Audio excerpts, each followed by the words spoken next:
오늘은 신명기 31장입니다. 이것을 보면 이제 1절에서 13절까지가 여호수아를 후계자로 이제 세우는 모습이 나오면서 이제 모세가 이스라엘 백성들에게 유산, 아름다운 유산을 남기는 것을 볼 수가 있고, 또 이제 그 이후에 이제 이따 이야기 말씀을 드리겠습니다. 먼저 이제 1절에서 13절을 보면은 믿음의 조상들이 남긴 아름다운 그 유산에 대해서 한번 알아보도록 하겠습니다. 여러분, 모세의 나이가 이제 120세입니다.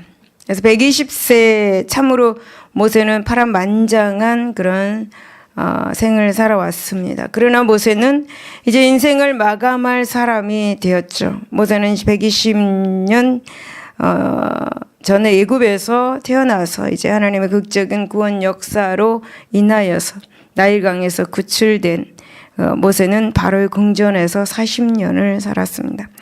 모세는 바로의 궁전에서 살면서 고도로 발달한 이 애굽의 과학 그리고 기술 그리고 문화를 배우면서 지도자로서의 그런 인격을 쌓았습니다.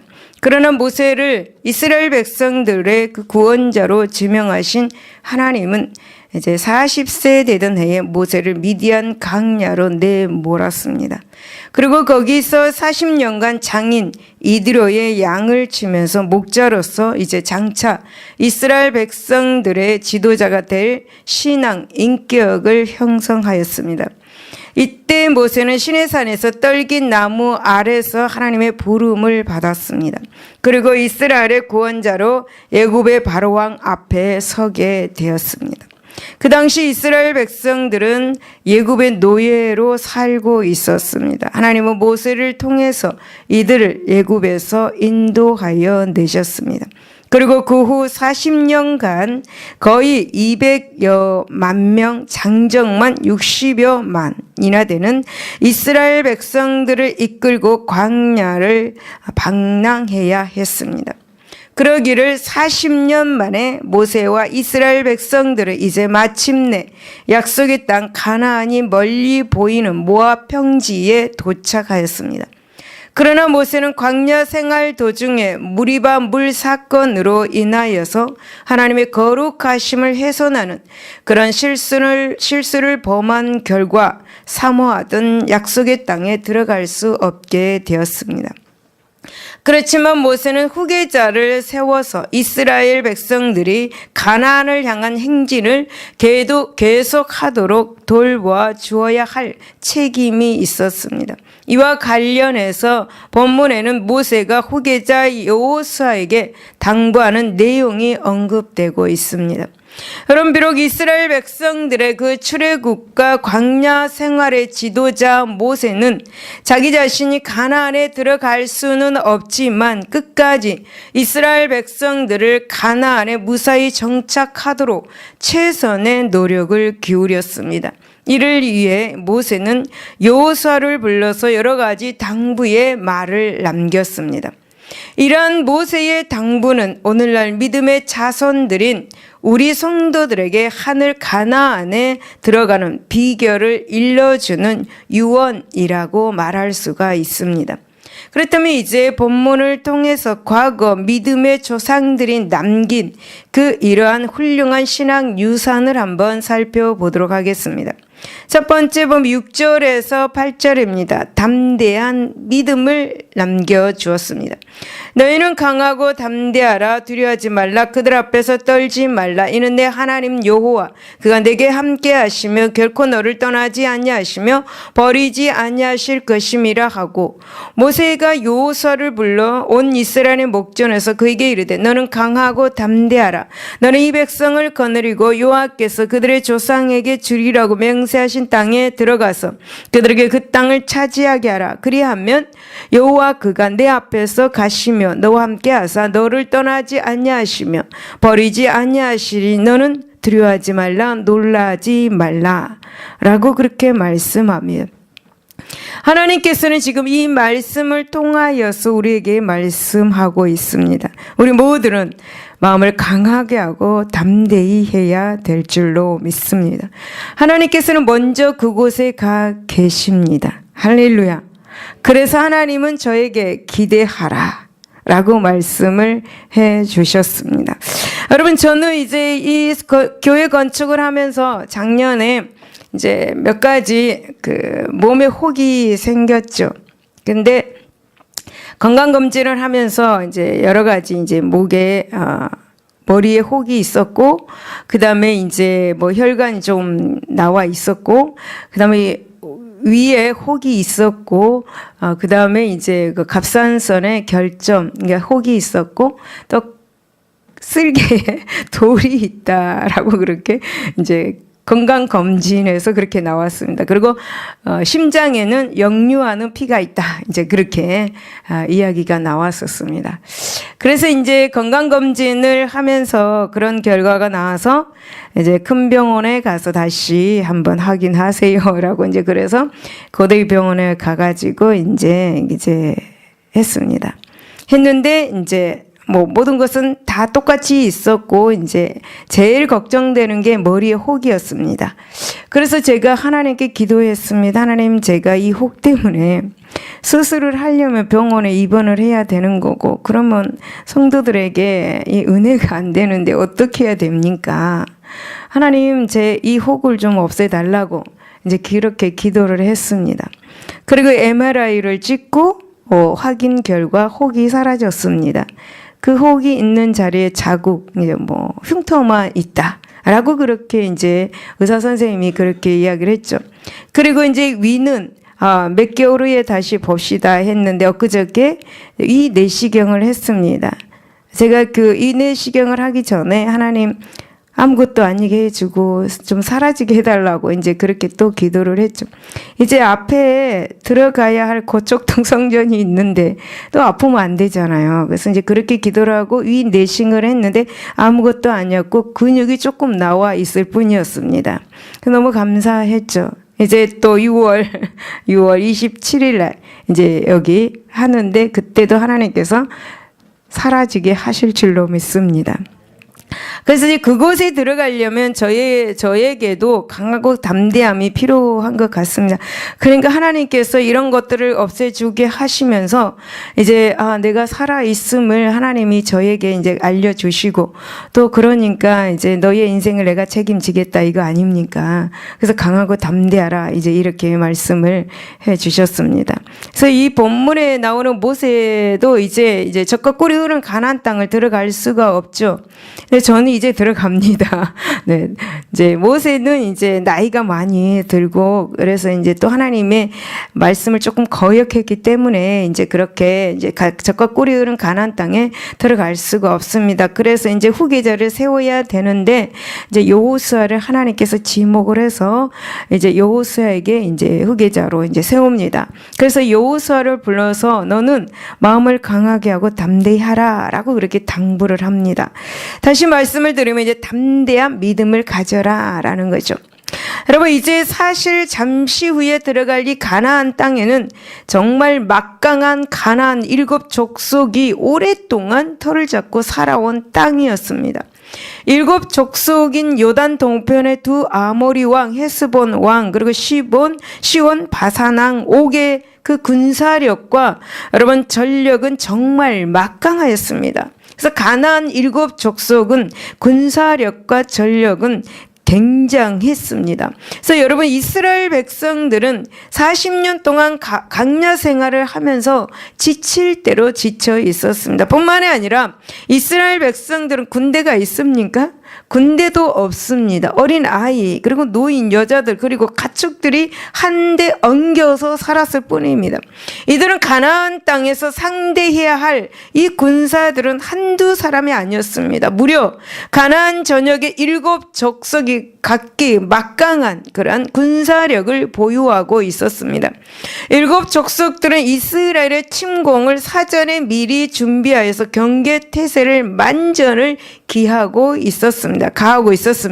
참으로 이 장차 이제 이스라엘의 군대 총사령관이 되어야 할 이 여호수아는 걱정이 이만저만이 아니었습니다.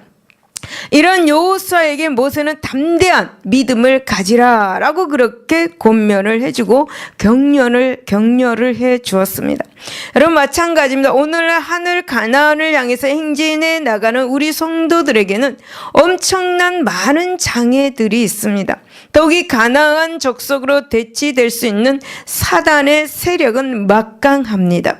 여러분 이 사단은 하나님을 상대로 하나님의 보호자를 탐내다가 지상으로 추방된 그런 악한 천사입니다. 그러니 이 사단을 우리의 힘과 능력으로 대적한다는 것은 굉장히 불가능한 일입니다. 그러나 여러분 우리 신앙의 선열들은 우리 성도들에게 강하고 담대한 믿음을 가지라고 권면을 하고 있습니다. 먼저 믿음을 가졌던 사람들이 왜 이런 권면을 하고 있을까요? 그것은 바로 사단과 싸움은 우리의 힘과 능력으로 도저히 불가능하기 때문입니다. 제가 어제 저녁에 3시 정도에 됐을 때에 막 사단을 쫓는 말이 막 들려오는 거예요. 그래서 이거 어디서 들려오는 것인가 가만히 제가 이렇게 들어보니까 그때 제가 깨었던 것은 이제 비가 많이 쏟아졌습니다. 그래서 그 빗소리에 깼는데 혹시 지금 성전에 위에 옥상에서 또 비가 많이 이렇게 와가지고 그 엘리베이터 속에 들어가지 않았나라는 걱정을 하게 된 거예요. 그래서 이제 그러고 있는데 막 이제 귀신 쫓는 그런 그 막 소리가 들려오니까 가만히 들어보니까 정 목사님이 막 귀신을 쫓고 있는 것이에요. 떠나가라고 막 가라고 막 그렇게. 그래서 저도 이제 소리를 내지 않았지만 이제 사람이 떡으로만 살 것이 아니요. 이제 그 말씀을 하면서 강하게 물리쳤습니다. 저에게는 보이지 않았지만 이제 강하게 물리쳤습니다. 그래서 아침에 물어보니까 꿈에서 사단을 이제 쫓았는데 그 말이 이제 밖으로 나온 거고, 그다음에 이제 꿈에서 사단을 쫓았는데 목이 말라서 일어나서 물을 마시고 또 이제 이렇게 했는데 또 귀신을 쫓게 되었다. 이제 그래서 다 사라졌다. 이제 그렇게 이야기를 하시더라고요. 예. 근데 이제 예수의 이름으로 이제 그렇게 쫓은 것이죠. 그래서 예수의 이름으로 사단을 대적하니까 이제 그게 물러갔죠. 근데 우리의 인간의 힘으로는 그것을 대적할 수가 없습니다. 지금 본문에서도 지금 그렇게 이야기를 하고 있습니다. 여러분 우리의 힘과 능력으로 되지 않기 때문에 우리는 대장 되시는 예수 그리스도의 보혈의 능력으로 싸워야 하는 것입니다. 여러분 이 사단과의 싸움은 예수님께서 십자가에서 이미 이겨놓은 싸움입니다. 그래서 우리는 불안해할 필요가 없죠. 이미 이겨놓은 이 싸움에게 우리는 능히 사단을 대적하여 싸워서 이기고 그 다음에 이제 적과 꿀이는 가나안 땅에 하늘 가나안에 이렇게 들어갈 수가 있게 되는 것입니다. 여러분 우리 믿음의 선열들은 자신들의 삶으로서 바로 이런 중요한 교훈을 실증해 보여주었습니다. 히브리서 11장은 믿음의 장이다라고 그렇게 말씀하죠. 그래서 히브리서 11장 33절을 보면 저희가 믿음으로 나라들을 이기기도 하고 의를 행하기도 하고 약속을 받기도 하고 사자들의 입을 막기도 한다라고 씁니다. 하나님의 나라는 믿음의 나라이기 때문에 믿음으로 싸워 이기는 것. 예수의 이름으로 이렇게 싸울 때 믿음을 가지고 싸워야 된다는 거죠. 그러므로 여러분 우리의 힘으로는 안 되고 믿음으로 된다. 예수 보혈의 십자가의 능력을 힘입어서 예수님의 이름으로 믿음으로 이렇게 사단을 쫓아내는 것입니다. 십자가를 통해서 사단의 권세를 깨부순 예수 그리스도의 능력으로 가능하다는 것을 우리는 분명히 그 사실을 분명히 믿어야 될 줄로 믿습니다. 여러분 우리의 대장 예수 그리스도의 십자가 피 묻은 깃발을 담대히 들고 오늘도 우리는 살아가야 될 줄로 믿습니다. 젖과 꿀이 흐르는 가나안 땅 그곳에 우리는 우리 성전에 예수의 보혈의 그 피 묻은 그 깃발을 들고 나가야 될 줄로 믿습니다. 여러분 우리가 하늘 가나안에 이르는 그 순간까지 우리는 늘 담대한 믿음으로 나가야 될 줄로 믿습니다. 두 번째 보면 9절에서 13절입니다. 율법의 말씀입니다. 또 모세가 이 율법을 써서 여호와의 언약궤를 매는 레위 자손 제사장들과 이스라엘 모든 장로에게 주고 모세가 그들에게 명령하여 이르기를 매 7년 끝해 곧 면제년의 초막절에 백성의 남녀와 어린이와 내 성 안에 거류하는 타국인을 모으고 그들에게 듣고 배우고 내 하나님 여호와를 경외하며 이 율법의 모든 말씀을 지켜 행하게 하고 너희가 요단을 건너가서 차지할 땅에 거주할 동안에 이 말씀을 알지 못하는 그들의 자녀에게 듣고 내 하나님 여호와 경외하기를 배우게 할지니라 라고 말씀합니다. 여러분, 모세는 여호수아에게 자신이 하나님으로부터 받은 이 율법의 말씀을 기록해 주었습니다. 이때 기록된 이 율법의 말씀은 우리 성도들이 가진 성경의 기초가 되었습니다. 이처럼 여러분, 모세가 율법을 정리해서 이렇게 기록한 것은 바로 이스라엘 백성들이 하나님의 백성답게 성결한 삶을 살게 하는데 그 목적이 있었습니다. 여러분, 사실 이스라엘 백성들에게는 장차 가나안 정복 전쟁이 가장 큰 문제로 다가왔을 것입니다. 그러나 모세에게 더 큰 그런 근심이 있었습니다. 가나안 정복 그런 전쟁이 아니라 이스라엘 백성들의 삶이었습니다. 그곳에 들어가서 살게 되는 그 삶이었습니다. 참으로 여러분, 모세는 이스라엘 백성들이 약속의 땅 가나안을 차지하는데 추호의 의심도 없었습니다. 그러나 그 이후에 이스라엘 백성들이 그 가나안 땅에 들어갔을 때에 하나님의 법도를 쫓아서 거룩하고 성결한 삶을 살 것인가 하는 데서 확신이 서지 않았습니다. 왜 그랬을까요? 여러분, 모세는 광야 40년 동안 이스라엘 백성들의 행실을 눈여겨보아왔기 때문입니다. 그래서 여러분, 모세는 이런 불안감을 감추지 못하는 것은 당연한 일이었습니다. 실제적으로 그것을 많이 봐왔기 때문이죠. 그래서 모세는 이스라엘 백성들에게는 무엇보다도 하나님의 법도를 들려주고 말씀으로 교훈하고 또 양육하는 것이 가장 시급한 그런 문제였습니다. 그렇습니다, 여러분. 성경은 성령의 감동을 받은 믿음의 선열들에 의해서 기록된 것이 바로 성경입니다. 이 성경이 오늘날 우리들에게까지 주어진 가장 큰 목적은 바로 우리들이 하나님의 그 말씀에 뿌리를 두고 그 말씀대로 올바르게 살아가게 하기 위함입니다. 그리고 이 성경에는 바로 우리가 올바른 삶을 살아가는 길이 명확하게 나타나 있습니다. 그러므로 여러분, 믿음의 선열들을 통해서 이런 고귀한 생명의 말씀을 주신 하나님께 감사할 수 있기를 바랍니다. 그리고 날마다 하나님의 말씀을 가까이 하면서 교훈을 삼고 이 또 말씀으로 인하여서 우리들의 후손들에게 교훈을 훈계할 수 있기를 바랍니다. 사랑하는 여러분, 믿음의 선열들은 담대한 믿음과 성경이라는 두 가지 훌륭한 유산을 우리들에게 상속해 주었습니다. 참으로 여러분, 이 두 가지 선물은 하늘 가나안으로 향하는 길을 비추어주는 등불입니다. 또 인생의 순례의 길을 무사히 여행하게 하는 안내인이라 말할 수가 있습니다.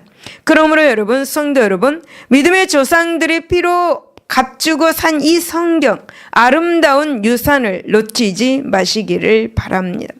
여러분, 언제까지요? 우리가 인생에 달려갈 길을 다 마치고 마지막 하늘 가나안에 무사히 도착하는 그 순간까지 말입니다. 여러분, 히브리서 12장 1절 2절에 보면 모든 무거운 것과 얽매이기 쉬운 죄를 벗어버리고 인내로써 우리 앞에 당한 경주를 경주하며 믿음의 주여 또 온전케 하신 이인 예수를 바라보며 삶을 사는 우리 모두가 되어야 될 줄로 믿습니다. 14절에서 30절을 보면은 우상 숭배에 대한 경고에 대해서 나옵니다. 제2의 올무에서 나오는 그런 비결에 대해서 말씀합니다. 여러분, 흔히 성경에서 보면은 특별히 민수기 6장 25절에서 26절을 보면은 하나님이 얼굴을 향하신다, 얼굴에 빛을 비추신다 라고 그렇게 하는 말씀이 있습니다. 이것은 바로 하나님의 자비와 긍휼이 따사로운 햇빛과 같이 임한다라는 의미를 가지고 있습니다. 그렇다면 여러분, 하나님께서 얼굴을 감추신다, 얼굴을 돌리신다라는 말씀이 있습니다. 이것은 바로 무엇입니까? 하나님의 진노와 그리고 심판을 상징하는 그런 표현입니다. 왜냐하면 하나님께서 얼굴을 돌리는 자는 곧 하나님으로부터 외면당한 그런 자이기 때문입니다. 이런 자는 여러분 하나님으로부터 잊혀져 있는 사람입니다. 그러기에 이런 자는 결단코 하나님의 사랑과 긍휼을 입지 못하는 것이죠. 그러기에 여러분, 하나님이 얼굴을 돌리는 사람은 궁극적으로 영원한 사망의 심판을 당할 자라 해도 틀린 말이 아닙니다. 이처럼 하나님으로부터 외면당하는 자의 결과는 치명적인 것을 볼 수가 있습니다. 여러분, 정말 심각한 것이죠. 그래서 여기에 17절에서 18절을 보면은 하나님께서 그 얼굴을 숨기시겠다는 말이 2차례 걸쳐서 언급을 하고 있습니다. 여러분, 이것은 바로 가나안에서 이스라엘 백성들이 우상을 숭배할 경우 당하게 될 형벌이었습니다. 그렇다면 여러분, 그토록 하나님의 사랑을 받고 약속의 땅 가나안까지 들어간 이스라엘 백성들이 어찌하여 가나안 땅에서 하나님으로부터 버림을 당하게 되었을까라는 것입니다. 여러분, 광야에서도 그렇게 하나님의 보호를 받은 이 이스라엘 백성들, 이 약속의 땅에서 하나님의 진노의 심판을 받은 그 이유가 무엇이겠습니까? 여러분, 이렇게 버림을 받은 결정적인 이유는 바로 우상 숭배 때문이었습니다. 여러분, 마찬가지로 우리 성도 역시 죄의 올무에서 벗어나지 않으면 결국은 하나님의 사랑의 품에서 쫓겨나게 된다라는 것을 알 수가 있습니다. 그렇다면 여러분, 우리가 이 죄의 올무에서 벗어나서 지속적으로 하나님의 그 사랑을 유지하는 비결이 무엇인지 한번 알아보도록 하겠습니다. 이스라엘 백성들이 그 실패해서 그 방법을 한번 살펴보도록 하겠습니다. 16절을 보면은 섰다고 할 때 삼가 조심하고 경계해야 됨을 알 수가 있습니다. 또 여호와께서 모세에게 이르시되 너는 내 조상과 함께 누우려니와 이 백성은 그 땅으로 들어가 음란히 그 땅의 이방 신들을 따르며 일어날 것이요 나를 버리고 내가 그들과 맺은 언약을 어길 것이다 라고 그렇게 말씀합니다. 여러분, 범죄의 그 유혹을 벗어가는 첫째 비결은 섰다고 생각할 때 조심하여 넘어지지 않는 것이다 라는 것을 볼 수가 있습니다. 여러분, 이스라엘 백성들은 바로 여기서 실패한 것입니다. 여러분, 모세는 이스라엘 백성들이 가나안 땅에 들어가기 전에 성령의 감동으로 이미 이런 사실을 알고 있었다고 29절에 말씀합니다. 그래서 모세는 20절에서 이스라엘 백성들은 가나안 땅에서 배부리고 살찌면은 이렇게 돌이켜서 다른 신, 그러니까 우상을 숭배하게 될 것이라는 것을 알았습니다. 여러분, 사실 이스라엘 백성들의 광야 생활은 시련과 연단의 연속이었습니다. 그렇지만 이스라엘 백성들은 그 광야에서 하나님과 거룩하고 신령한 교제를 나누었습니다. 그리고 하나님의 보호와 사랑을 풍성하게 받았습니다. 그래서 그 고통스럽고 힘든 40년 광야 생활을 잘 견뎌왔습니다. 그러나 이제 약속의 가나안 땅에서 배부르고 살찌게 될 때에 이스라엘 백성들은 하나님을 외면하고 하나님의 곁을 떠나서 범죄의 길로 나가게 될 위험 가운데 놓이게 되었다라는 거죠. 이렇게 여러분, 이와 같이 연단은 오히려 믿음을 더 굳건하게 하는 것을 볼 수가 있습니다. 그리고 하나님을 더 붙잡고 의지하는 것을 볼 수가 있습니다. 그러나 여러분, 인간은 배부르고 살찔 때, 평안하고 나태할 때 하나님의 곁을 떠나 세상 길로 나가는 악한 속성이 있습니다. 이런 위험은 구약의 이스라엘 백성들뿐만이 아니라 오늘날의 우리 모든 성도들에게도 동일한 위험으로 다가오고 있습니다. 그래서 여러분, 종교개혁자 루터는 말합니다. 성도가 배교할 가장 큰 위험은 박해의 서슬이 시퍼런 환란기 때가 아니라 세상이 평온하고 교회에 아무런 자극이 없는 외적 부흥기 때다라고 그렇게 말씀하고 있습니다. 여러분, 사도 바울도 그래서 고린도전서 10장 12절에서 고린도 교회 성도들을 향해서 그런즉 선줄로 생각하는 자는 넘어질까 조심하라 라고 그렇게 강조를 했던 것입니다. 두 번째 보면 20절에 보면은 내가 하나님을 멸시치 말아야 됨을 알 수가 있습니다. 내가 그들의 조상들에게 맹세한 바 젖과 꿀이 흐르는 땅으로 그들을 인도하여 드린 후에 그들이 먹어 배부르고 살찌면 돌이켜 다른 신들을 섬기며 나를 멸시하여 내 언약을 어기리니 라고 이렇게 말씀합니다. 여러분, 예수님을 멸시한다는 것은 무엇입니까? 예수님을 멸시한다는 것이 무엇입니까? 그것은 바로 예수님의 권세를 가벼이 여기는 것입니다. 또 그분의 가르침과 말씀을 경멸한다는 그 말과 같은 말입니다. 다시 말씀을 드리면 주님의 아무것도 아닌 것처럼 여기기에 그분의 거룩하신 말씀도 하찮게 여기는 것이다 라는 것입니다. 가나안 땅에 도착한 이스라엘 백성들이 그리한다라는 것이죠. 여러분, 이스라엘 백성들은 당시 광야 생활 때 철저히 하나님을 의지하고 그 말씀에 순종하려 노력하였습니다.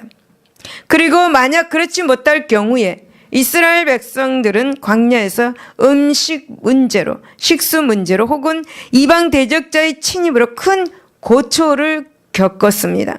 그러기에 이스라엘 백성들은 하나님을 두려워하고 그 말씀에 순종하려고 예를 썼습니다.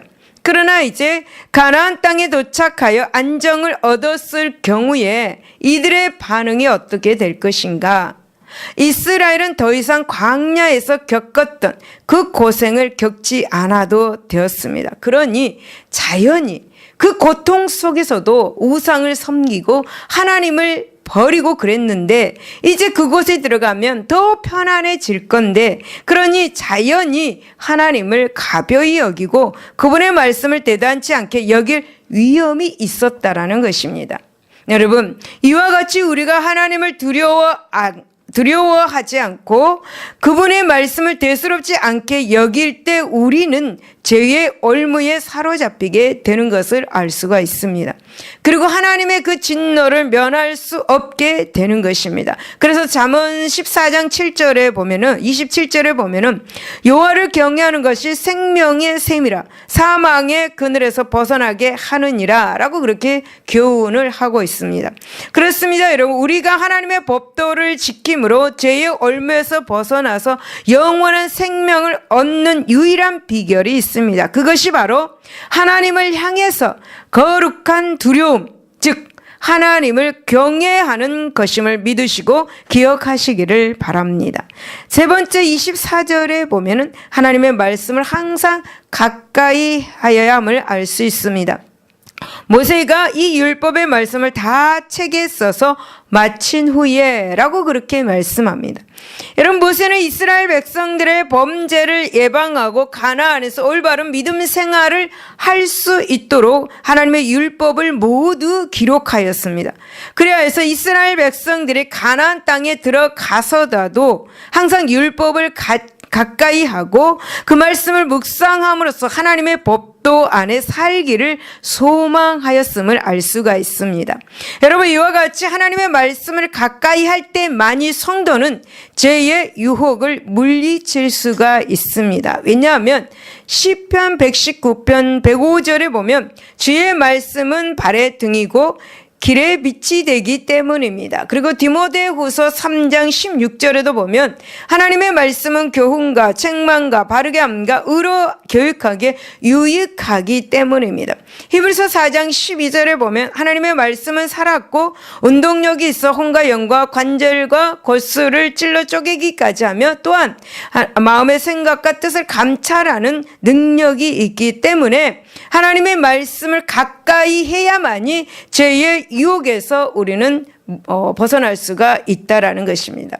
여러분, 호세아 선지자는 당시 이스라엘 백성들이 바로 이런 하나님의 말씀에 대해서 지식이 없어서 망하게 되었다고 호세아 4장 16절에서 탄식을 하고 있습니다. 그래서 시편 기자는 가장 복 있는 자는 여호와의 율법을 즐거하여 주야로 율법을 묵상하는 자다라고 시편 1편 2절에서 그렇게 말씀을 하고 있습니다. 그러므로 여러분, 우리는 하나님의 말씀을 가까이 해야 합니다. 그 말씀이 우리 인생의 길이 되고 그 말씀이 바로 우리 인생의 생명이 되는 것입니다. 할렐루야. 그러므로 우리는 말씀을 무시하지 말고 하나님의 말씀을 마음판에 꼭 새겨서 그 말씀대로 살아가는 우리가 되어야 될 줄로 믿습니다. 여러분, 우리는 일상생활을 하는 동안 항상 자신을 살펴보아야 합니다. 기도해야 합니다. 우리는 하나님 앞에서 자만함으로 실족하지 않도록 삼가 주의하고 또 경계하는 삶을 살아야 하는 것입니다. 그리고 이를 위해서 날마다 하나님의 말씀을 묵상하고 또 그 말씀의 거울에 자신의 행실을 한번 비추어 보는 것입니다. 그리고 혹시라도 하나님보다 세상 일을 더 중요시하지 않도록 하나님을 멸시하는 불경스러운 죄를 범하지 않도록 우리는 조심해야 합니다. 여러분, 우리는 이렇게 할 때 죄의 유혹과 올무에서 벗어나게 되는 것입니다. 그리고 하나님의 존전에서 하나님과 더불어 거룩하고 신령한 그런 교제를 나눌 수가 있게 되는 것입니다. 여러분, 사실 우리가 세상 통치자와 함께 친분 관계를 나누는 것도 자랑스럽고 복된 일입니다. 하지만 여러분, 우주 만물의 주인 되신 하나님과 아름다운 교제를 나누는 것이 얼마나 더 귀하고 얼마나 더 복된 일입니까? 사랑하는 여러분, 우리는 하나님과 아름다운 교제를 나누는 것이 더 행복한 축복임을 기억하고 여러분 믿으시기를 예수 이름으로 축원을 드립니다. 기도하겠습니다.